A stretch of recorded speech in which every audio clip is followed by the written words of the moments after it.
আগে যা শুনেছেন। এমন সময় পাশের ঘরে অত্যন্ত মৃদু একটু চুড়ির টুংটাং, কাপড়ের একটুখানি খসখস এবং পায়েরও একটুখানি শব্দ শুনিতে পাইলাম।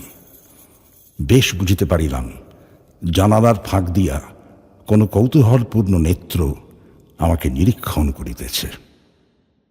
তৎক্ষণাৎ দুখানি চোখ আমার মনে পড়িয়া গেল। বিশ্বাস, সরলতা এবং শৈশব প্রীতিতে ঢলঢল দুখানি বড় বড় চোখ, কালো কালো তারা, ঘন কৃষ্ণ পল্লব, স্থির স্নিগ্ধ দৃষ্টি। সহসা হৃৎপিণ্ডকে কে যেন একটা কঠিন মুষ্টির দ্বারা চাপিয়া ধরিল এবং বেদনায় ভিতরটা টনটন করিয়া উঠিল। এখন যা শুনছেন। বাসায় ফিরিয়া আসিলাম, কিন্তু সেই ব্যথা লাগিয়া রহিল। লিখি, পড়ি, যাহা করি কিছুতেই মনের ভার দূর হয় না। মনটা সহসা একটা বৃহৎ বোঝার মতো হইয়া বুকের শিরা ধরিয়া দুলিতে লাগিল। সন্ধ্যাবেলা একটু স্থির হইয়া ভাবিতে লাগিলাম, এমনটা হইল কেন? মনের মধ্যে হইতে উত্তর আসিল, তোমার সে সুরবালা কোথায় গেল? আমি প্রত্যুত্তরে বলিলাম, আমি তো তাকে ইচ্ছা করিয়া ছাড়িয়া দিয়াছি, সে কি চিরকাল আমার জন্য বসিয়া থাকিবে? মনের ভিতরে কে বলিল, তখন যাহাকে ইচ্ছা করিলেই পাইতে পারিতে, এখন মাথা খুঁড়িয়া মরিলেও তাহাকে একবার চক্ষে দেখিবার অধিকারটুকুও পাইবে না। সেই শৈশবের সুরবালা তোমার যত কাছেই থাকুক, তাহার চুড়ির শব্দ শুনিতে পাও, তাহার মাথা ঘষার গন্ধ অনুভব করো, কিন্তু মাঝখানে বরাবর একখানি করিয়া দেয়াল থাকিবে। আমি বলিলাম, তা থাক না, সুরবালা আমার কে? উত্তর শুনিলাম, সুরবালা আজ তোমার কেহই নয়, কিন্তু সুরবালা তোমার কি না হইতে পারিত। সে কথা সত্য, সুরবালা আমার কি না হইতে পারিত। আমার সবচেয়ে অন্তরঙ্গ, আমার সবচেয়ে নিকটবর্তী, আমার জীবনের সমস্ত সুখ দুঃখ ভাগিনী হইতে পারিত। সে আজ এত দূর, এত পর, আজ তাহাকে দেখা নিষেধ, তাহার সঙ্গে কথা কওয়া দোষ, তাহার বিষয়ে চিন্তা করা পাপ। আর একটা রামলোচন, কোথাও কিছু নাই, হঠাৎ আসিয়া উপস্থিত, কেবল গোটা দুয়েক মুখস্থ মন্ত্র পড়িয়া সুরবালাকে পৃথিবীর আর সকলের নিকট হইতে এক মুহূর্তে ছোঁ মারিয়া লইয়া গেল। আমি মানব সমাজে নূতন নীতি প্রচার করিতে বসি নাই, সমাজ ভাঙিতে আসি নাই, বন্ধন ছিঁড়িতে চাই না। আমি আমার মনের প্রকৃত ভাবটা ব্যক্ত করিতেছি মাত্র। আপন মনে যে সকল ভাব উদয় হয়, তাহার কি সবই বিবেচনা সঙ্গত? রামলোচনের গৃহভিত্তির আড়ালে যে সুরবালা বিরাজ করিতেছিল, সে যে রামলোচনের অপেক্ষাও বেশি করিয়া আমার, এ কথা আমি কিছুতেই মন হইতে তাড়াইতে পারিতেছিলাম না। এরূপ চিন্তা নিতান্ত অসঙ্গত এবং অন্যায়, তাহা স্বীকার করি, কিন্তু অস্বাভাবিক নয়। এখন হইতে আর কোনো কাজে মনঃসংযোগ করিতে পারি না। দুপুরবেলায় ক্লাসে যখন ছাত্রেরা গুনগুন করিতে থাকিত, বাহিরে সমস্ত ঝাঁ ঝাঁ করিত, ঈষৎ উত্তপ্ত বাতাসে নিম গাছের পুষ্পমঞ্জরির সুগন্ধ বহন করিয়া আনিত, তখন ইচ্ছা করিত, কি ইচ্ছা করিত জানি না, এই পর্যন্ত বলিতে পারি, ভারতবর্ষের এই সমস্ত ভাবী আশাস্পদ দিগের ব্যাকরণের ভ্রম সংশোধন করিয়া জীবনযাপন করিতে ইচ্ছা করিত না। স্কুলের ছুটি হইয়া গেলে আমার বৃহৎ ঘরে একলা থাকিতে মন টিকিত না, অথচ কোনো ভদ্রলোক দেখা করিতে আসিলেও অসহ্য বোধ হইত। সন্ধ্যাবেলায় পুষ্করিণীর ধারে সুপারি নারিকেলের অর্থহীন মর্মর ধ্বনি শুনিতে শুনিতে ভাবিতাম, মনুষ্য সমাজ একটা জটিল ভ্রমের জাল। ঠিক সময়ে ঠিক কাজ করিতে কাহারও মনে পড়ে না, তারপরে বেঠিক সময়ে বেঠিক বাসনা লইয়া অস্থির হইয়া মরে। তোমার মতো লোক সুরবালার স্বামীটি হইয়া বুড়া বয়স পর্যন্ত বেশ সুখে থাকিতে পারিত, তুমি কিনা হইতে গেলে গাড়ি বললি এবং হইলে কিনা শেষে এক পাড়াগাঁয়ে স্কুলের সেকেন্ড মাস্টার। আর রামলোচন রায় উকিল, তাহার বিশেষ করিয়া সুরবালারই স্বামী হইবার কোনো জরুরি আবশ্যক ছিল না। বিবাহের পূর্ব মুহূর্ত পর্যন্ত তাহার পক্ষে সুরবালাও যেমন ভবশঙ্করীও তেমন, সেই কিনা কিছুমাত্র না ভাবিয়া চিন্তিয়া বিবাহ করিয়া সরকারি উকিল হইয়া দিব্য 5 টাকা রোজগার করিতেছে।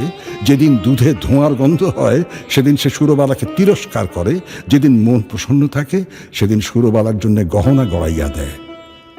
বেশ মোটাসোটা, চাপকান পরা, কোনো অসন্তোষ নাই। পুষ্করিণীর ধারে বসিয়া আকাশের তারার দিকে চাহিয়া কোনোদিন হাহুতাশ করিয়া সন্ধ্যা যাপন করে না। রামলোচন একটি বড় মোকদ্দমায় কিছুকালের জন্য অন্যত্র গিয়াছে।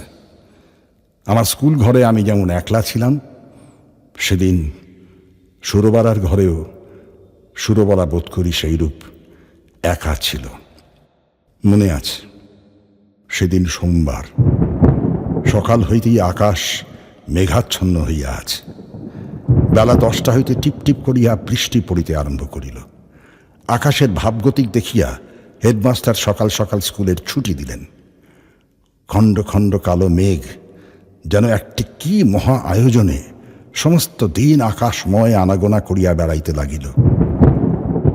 তাহার পরদিন বিকালের দিকে মুষলধারে বৃষ্টি এবং সঙ্গে সঙ্গে ঝড় আরম্ভ হইল।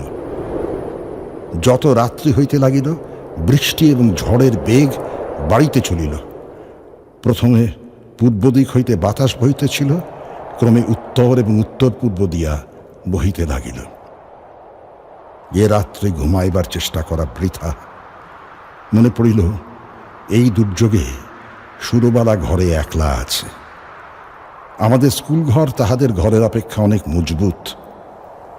কতবার মনে করিলাম তাহাকে স্কুল ঘরে ডাকিয়া আনিয়া আমি পুষ্করিণীর পাড়ের উপর রাত্রি যাপন করিব, কিন্তু কিছুতেই মন স্থির করিয়া উঠিতে পারিলাম না।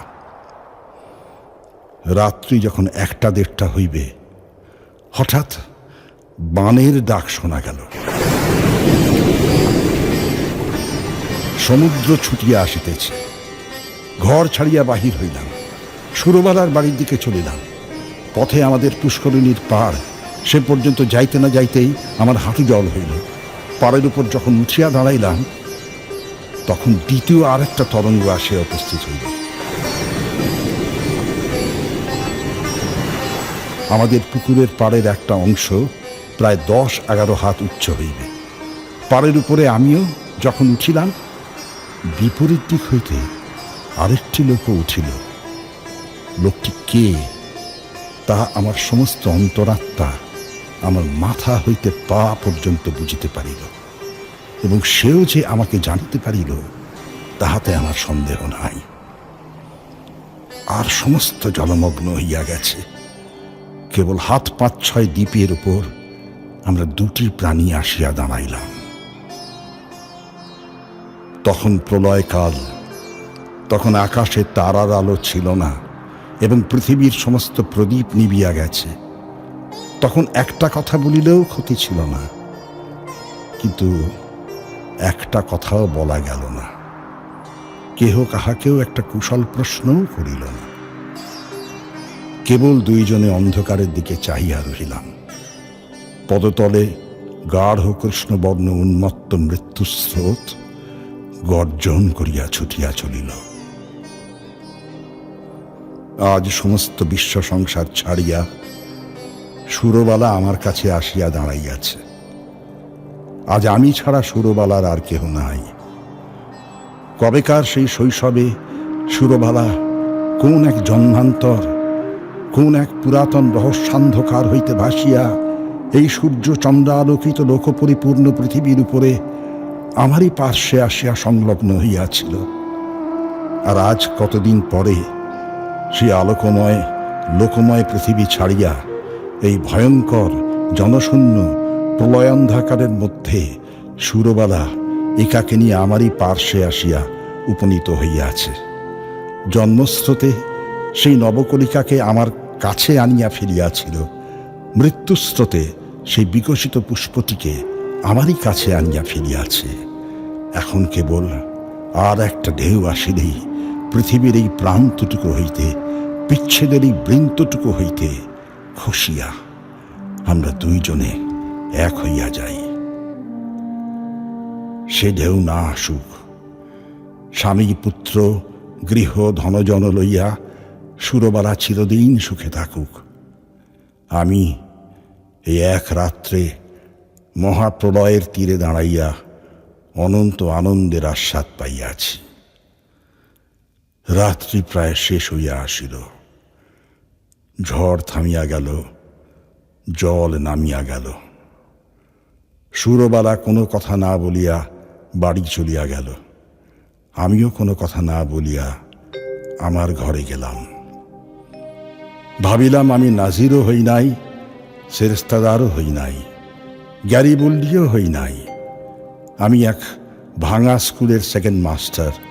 আমার সমস্ত ইহজীবনে কেবল ক্ষণকালের জন্য একটি অনন্ত রাত্রে উদয় হইয়াছিল। আমার পরমায়ুর সমস্ত দিন রাত্রির মধ্যে সেই একটিমাত্র রাত্রি আমার তুচ্ছ জীবনের একমাত্র চরম সার্থকতা।